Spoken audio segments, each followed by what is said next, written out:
Hey,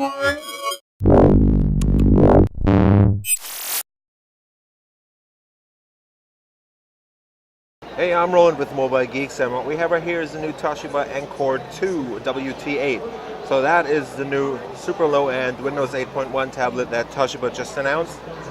It's basically a very basic Windows 8.1 tablet. It has an 8-inch screen, IPS panel, 1280 by 800, so the viewing angles should be pretty much alright. It's not the brightest screen, although we have a very powerful light right here.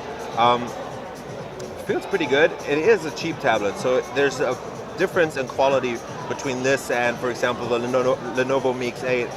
And if you go in here, you'll see that this is actually running Windows 8.1 with Bing, so it's the new free version, or for the OEMs it's free. It's the free version of Windows 8 on here, so they're not even paying for the Windows license. And what's also interesting is the CPU down here. That's the Intel Atom Z3735G in this case. It's a 1.33 gigahertz quad-core x86 platform. So it's a fully full-scaled x86 chip that's pretty much kind of a Z3740 that you know from the older tablets, but this one is way cheaper. So Intel is offering a reference design and stuff to make really cheap tablets. That's why the price on this is very low. And this should be available for under $200. It goes up to 1.86 gigahertz, and in this case we are talking about only 1 gig of RAM in here, so that's the new Windows packaging they're using to be able to run this on such low-end devices. And if we go into the file manager right here, you'll see that you have 32 gigs of onboard flash storage on this device. There's also a bunch of models that only have 16 gigs. What else is there? Yeah, you get a very basic tablet that is very cheap, and you still get it from a branded manufacturer, and you definitely get decent performance on these. It's a full-fledged PC actually, so you can hook this up to a TV or whatever, depending on if there are the ports on it, for example, HDMI out.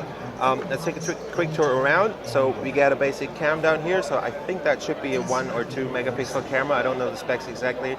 On this side you have the headset jack and the Windows button, so there's no capacitive button on the front or anything. You have a micro USB port right here that's also used for charging, I would guess. Over here we have a micro SD card slot and a volume rocker right there, plus the power button. On the bottom there's pretty much nothing except for this thing, so you can hang this on a strap, for example, and that's pretty much it. So this thing is definitely charging through the USB port. On the back you get a basic camera that should be a 3 or 5 megapixel camera, I don't exactly know that. And you get stereo speakers on the back too. So the whole thing is made out of plastic. It doesn't bend or anything, so the quality is pretty much alright. It's a Toshiba device after all. And for me, I feel the performance on this is actually better than on last year's model, so the Encore 8, you might remember from last year, based on the Z3740. So they've done this in a bit better way. I don't know about the battery life on this, but it should give you about maybe 6 to 8 hours on this device. So that's been a very quick look at the Toshiba Encore 2 WT8 entry-level tablet running Windows 8.1 on the new Bay Trail entry platform. I was rolling with Mobile Geeks, checking it out at Computex 2014. And if you like this video and want to see more videos from the show floor, subscribe to the channel, give this video a like, and we'll see you later.